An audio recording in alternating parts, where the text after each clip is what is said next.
Calculator. পরীক্ষা হলে calculator ছাড়া আসছেন কেন? কমন সেন্স নাই? ইয়েস পয়েন্টেবল কথা না? Sorry sir. টাকা পয়সা তো চাই না, এমন বিহেভ করতে কিছু নাই, না দিলে বলেন দিবেন না, শেষ।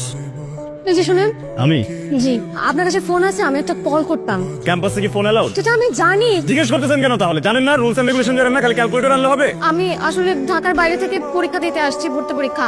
আমার সাথে আমার মামা ছিল, কিন্তু আমাকে বলছিল যে পরীক্ষা শেষ হলে গেটের সামনে দাঁড়াতে, কিন্তু আমি না মামাকে খুঁজে পাচ্ছি না। আমি যে মামাকে ফোন করবো, আমার কাছে ফোনটাও নাই। আমাকে কি ফোন ফ্যাক্সের দোকান মনে হয়? আমি ঠিকানা জানি, কিন্তু আমি না ঢাকা শহর কিচ্ছু চিনি না। আপনি মামা না আসা পর্যন্ত আমার সাথে একটু অপেক্ষা করবেন প্লিজ। কেন দারোয়ান রাখছেন নাকি আপনার মামা আমাকে দারোয়ান রাখছে? দেখেন তো আমাকে কোনো অ্যাঙ্গেলে কি দারোয়ান মনে হয়? বুঝলাম না আপনার হিসাবটা। মানুষের সাথে ফার্স্ট ইমপ্রেশনে কোনো মিসবিহেভ করতে না, বুঝছেন? এখন ফার্স্টের না, ক্যালকুলেটর আনতে পারে না, খ্যাত। গ্রামে গ্রামে পরীক্ষা দিবেন, এখানে কেন পরীক্ষা দিতে আসছেন আপনি? শহর না চিনলে হ্যাঁ আজের কথা বলে একদম ন্যাকামো করবেন আমার সামনে। কি ভাবতে নিল আমার সাথে? আমি তো ঠিকই আসছে। কি ব্যাপার, আপনি কান্না করতেছেন কেন? আমি বলতেছি আপনি না কান্না করেন না প্লিজ। আমি দুষ্টই করতেছিলাম। আমি মাইর খাবো, পাবলিক ইউনিভার্সিটি না, মানুষ আমি উল্টা পাল্টা কিছু করতে আমার ভুলে গেছি, সরি। আপনি আসেন, আমি দাঁড়াবো আপনার জন্য। আসেন, আইসিং খাবো না, আমি সত্যি কথা। একটু আসেন প্লিজ প্লিজ, আমি আসেন, আমি চকলেট খাবো, আপনাকে আসেন, চাও খাওয়াবো।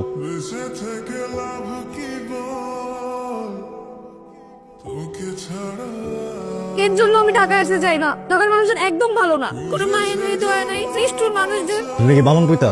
আপনি যখন পেটে ছিলেন আপনার আম্মুর, তখন কি নারী বুঝির ভিতরে পেঁচা গেছিলেন? আপনার মনে তো প্যাচ কেন? আপনার মনটা খারাপ, এই জন্য আপনাকে এখানে নিয়ে আসছি। নিজে বাদাম ছিলে আপনাকে দিতেছি, আইসক্রিম খাওয়াইলাম, এগুলোতে আপনার চোখে পড়ে না? আপনার মন ভরে না? আর কি করলে আপনার মন ভরবে বলেন আপনি আমাকে? সকালবেলা না মামা ওই দোকানটা থেকে এক কাপ চা এনে খাওয়াইছিল, তো মজা। জান না, এক কাপ চা নিয়ে আসেন। বা দেখা দিলেন তো নিজেকে। আমি আপনার জন্য চা নিয়ে আসবো। আপনার কোনো আইডিয়া আছে আপনি কার সাথে কথা বলতেছেন? ব্রিটিশ আমলে আমার বড় আব্বা উপাধি পাইছিলেন খান বাহাদুর। মানবতার জন্য উনি অনেক কিছু করছেন, উনি একজন চেয়ারম্যান ছিলেন। আমার গোষ্ঠীতে তো কেউ চা আনে না কারোর জন্য। আমার আব্বা আমার আব্বার কোনো পরিচয় নাই থাকতে পারে, কিন্তু উনি তো সরকার বংশের ছেলে। আমরা বুঝছেন না, আমরা সরকার বংশের ছেলে, আমরা কারোর জন্য চা আনি না। যেন আপনাকে মাফ করে দিলাম, ক্ষমা করে দিলাম। মানে মাফ করে দিলাম, মাফ করে দিলাম। আমার দাদা খান বাহাদুর হামিদ সাহেব যদি বেঁচে থাকতেন, সরি বড় আব্বা, উনি আপনাকে শুলে চড়াইতেন। আমি আপনাকে শুলে চড়াইছি? আপনি তো আসলে আমার পরিচয়টা জানতেন না এতক্ষণ পর্যন্ত, যে আমি সরকার বংশের ছেলে। এখন জানছেন না, আর কোনোদিন বলবেন না, ঠিক আছে? যান, আমাদের দুইজনের জন্য 2 কাপ চা নিয়ে আসেন। আমার তৃষ্ণা পাইছে চা খাওয়ার। ব্রিটিশ নরফে চাষ, নীল চাষগুলো এখনই বাংলা নিচন্ন করতেছে। এই আমাদের স্বাধীনতা, এই আমাদের স্বাধীনতা প্লিজ, আপনি কি বললেন? কারে কি নরবিটাসকে? হ্যাঁ, কিছু বলি নাই, কিছু বললে তো আমার শুলে চড়া। একদম শুলে চড়া দিব। লাগবে না আমার চা, খাবো না আমি চা। সরি, দুষ্টুমি করতেছেন না। মানে এটা সত্য যে আমি একজন খান বাহাদুর মুহিব, এটাও সত্য যে আমি একজন সরকার বংশ, কিন্তু শুধু আপনার জন্য আমি চা এনে খাওয়াবো। আপনি ওনাকে কি এমন কথা বলছেন যে উনি এরকম খুশি হয়ে গেছে? আর আমি খান বাহাদুর না, ওকে একটা চাকরি দিয়ে দিছি। মানে আমি ওকে বলছি কি যে ওই যে ওইখানে যে আপুটা বসে আছে না, সে কিন্তু আসলে আপু না, ও কিন্তু তোমার মামি। মানে ও তো আমাকে মামা ডাক।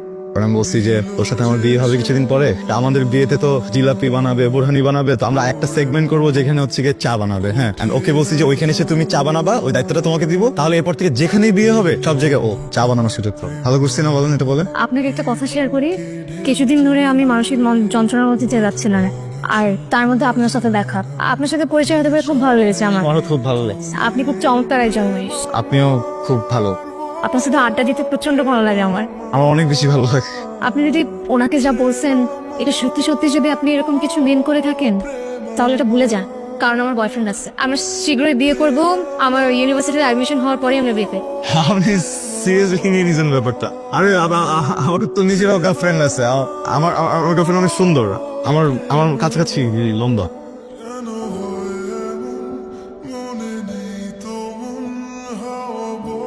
এই মানে কি? কিসের মানে কি? না, আপনার সাথে দেখা করতে আসলাম, আপনার বিচারও করতে আসছি। আপনি আমাকে মিথ্যা কথা বলছেন কেন? মিথ্যুক। আমি ক্লাসে ছিলাম, ক্লাসের মাঝখান থেকে দৌড়াই পর্যন্ত আসলাম। কোন ধরনের ফান্ডাম এটা? কি ব্যাপার বলেন তো? আমার পা ভাঙে না দেখে কি আপনি কষ্ট পাইছেন? পাটা ভাঙলে আপনার জন্য ভালো লাগতো? শোনেন, আপনাকে একটা কথা বলি, এই যে আমার পাটা যে যদি ভেঙেও যেত আমি এতটা কষ্ট পাইতাম না। আপনি আমাকে মিথ্যা বলে এই বুকের ভিতরে যে কষ্টটা দিচ্ছেন। সুস্মিতা আমাকে সবকিছু বলে দিচ্ছে, প্রেম করতেন তাই না, ছেলেটা কষ্ট দিচ্ছে তাই না, কিন্তু আমি তো আপনাকে কষ্ট দিতে আসি নাই। আমার তো আপনার জন্য অনেক মায়া কাজ করে। কালকে না বললে আপনার গার্লফ্রেন্ড আছে, তা আজকেই বলতেছেন আমার জন্য মায়া হয়? ওইটা তো আমি মান সম্মান বাঁচানোর জন্য বলছি। শোনেন, মানে আমি কি একটা হ্যান্ডসাম ছিল না? আমি যখন আপনাকে মনের কথা বলতে গেছি, আর আপনি যখন সাথে সাথে আমাকে বললেন যে আপনার বয়ফ্রেন্ড আছে, আমি কি করবো? আমি তো টেনশনে পড়ে গেছি, আমার মন খারাপ হচ্ছে না? আচ্ছা শোনেন, আপনিও কিন্তু কম না। আপনার চোখে যে এটা শোনার পরে পানি টলটল করতেছিল, এটা আমি দেখে ফেলছি, বুঝছেন? এখন স্বীকার করেন। আর কিছু বলবেন? অনেক কিছু বলবো, শুনবেন? একটু বলি, একটু শোনেন না, মানে আমি জানি যে এটা আপনার লাইফ, কিন্তু আপনাকে কিন্তু পছন্দ করার অধিকার আমার আছে, বুঝছেন? তেমনি আপনার যদি আমাকে পছন্দ না হয়, আমার প্রেম প্রত্যাখ্যান করার অধিকার আপনার আছে। আমি আপনার এই অধিকার কখনোই আটকাবো না। এখন আপনি আমাকে বলেন, আপনি কি আমার প্রেম প্রত্যাখ্যান করতে চান? আমি সকল প্রকার অধিকার নিয়ে আপনার প্রেম প্রত্যাখ্যান করব। কি এটা? কফি। আমি কথা পাই না, থ্যাঙ্কস। ঠিক আছে, কেন না, আমি যাই পুরুষ মামার দোকানে চা খাবো। খান। আপনি দাঁড়াচ্ছেন কেন? কাজ ফাঁকি দরদান যান, ক্লাসে যান। যান, কালকে ক্লাস আছে। না নাই। তাহলে আপনাকে একটা সুযোগ দেই, কালকে সন্ধ্যা 6টায় আমার দোকানে আপনার অপেক্ষা করব। আপনি যদি আমার প্রেমে রাজি থাকেন তাহলে একটা লাল শাড়ি পরে চলে আসেন, যদি রাজি না থাকেন তাহলে আসতে হবে না। আপনি করেন অপেক্ষা, আমি এসবের মধ্যে নাই। আমি গেলাম ক্লাসে। শোনেন, কফিটা দিয়ে যান, ক্লাসমেটের জন্য নিয়ে যাব। কথা তো দিলাম অপেক্ষা করব, কিন্তু এই মেয়ে যদি না আসে কি করব? আমার এই দশা হইল কেন আজব? ও কি আমাকে জাদু করছে? এইসব পাগলামির কোনো মানেই হয় না। 7:15 বাজে, 7:30 পর্যন্ত দেখবো। এরপর যদি না আসে, এখান থেকে তো যাবো, এই মামার দোকানে আর কখনো আসবো না।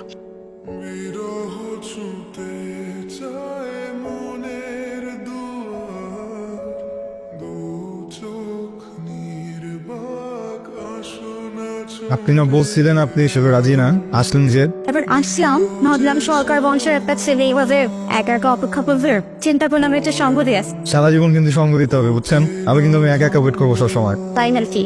সিনেমা ডাউনলোড দেবেন না তো? আমার এসব পছন্দ না। আমার প্রেম কি আপনার কাছে সিনেমা ডায়লগ মনে হয়? এটা তো ঠিক না জানেন। একটা মানুষের ইমোশন নিয়ে এসব বলা তো একদম ঠিক না। ফিফি করবে না, যান কাপি আসি। তার আগে বলেন আপনি ডিসিশন কি নিয়েছেন? কি ডিসিশন এই হলেন? ওই যে বলছিলাম না আপনাকে, আমি এটা চায়ের বাড়ি করব, আপনাকে নিয়ে বাগান করবো, ওখানে চা পাতা হবে, চা পাতা আপনাকে চা বানায় খাওয়াবো, ব্রিটিশদেরকে রাখবো কাজে। এটা কোন ডিসিশন নিচ্ছে? রিক্সা কিনছিলেন? কোন রিক্সা? আপনি তো বললেন রিক্সা কিনবেন, সেই রিক্সায় আমাকে ঘুরাবেন, দেবেন পুরো ঢাকা শহর আমাকে চিনাব। প্যাসেঞ্জার পারমিশন না দিলে, লাইসেন্স না দিলে আমি রিক্সা কিভাবে কিনবো? নিলাম লাইসেন্স। কিছু বলবা আমাকে? আপনি আমার মায়ের মতো।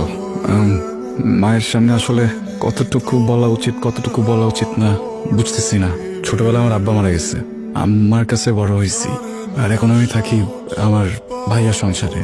আমি যদি আমার ভাইয়ের সংসার থেকে এখন বের হই, পরের মুহূর্তে আসলে আমি কই যাব, কি করব আমার জানা নাই। কিন্তু আমি এটা জানি, আমি জারিনকে অনেক ভালোবাসি। এই মুহূর্তে জারিনকে বিয়ে করতে পারবে না? মানে তোমার বাড়ি থেকে কাউকে দিয়ে প্রস্তাব পাঠাতে পারবে?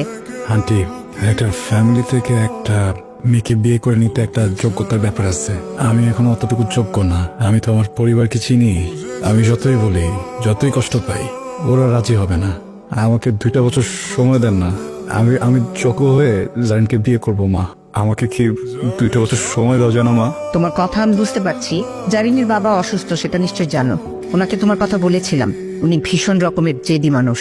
কিছুদিন আগে ব্যবসায় টাকা লস করে স্ট্রোক করেছিলেন। এখন যেখানে বিয়ে ঠিক হয়েছে সেটা ওনার বন্ধুর ছেলে। দেখো বাবা মহিব, তুমি চাইলে জারিনকে নিয়ে পালিয়ে যেতে পারো। তোমরা এখন বড় হয়েছো, সিদ্ধান্ত তোমাদের। কিন্তু জারিন এমন কাজ করলে ওর বাবা বাঁচবে না, আর যদি বেঁচেও যায় তাহলে সারা জীবন জারিনের সাথে কথা বলবে না। আমি তো ওনাকে ভালো করে চিনি। একজন বাবার কাছ থেকে তার মেয়েকে কেড়ে নেবে?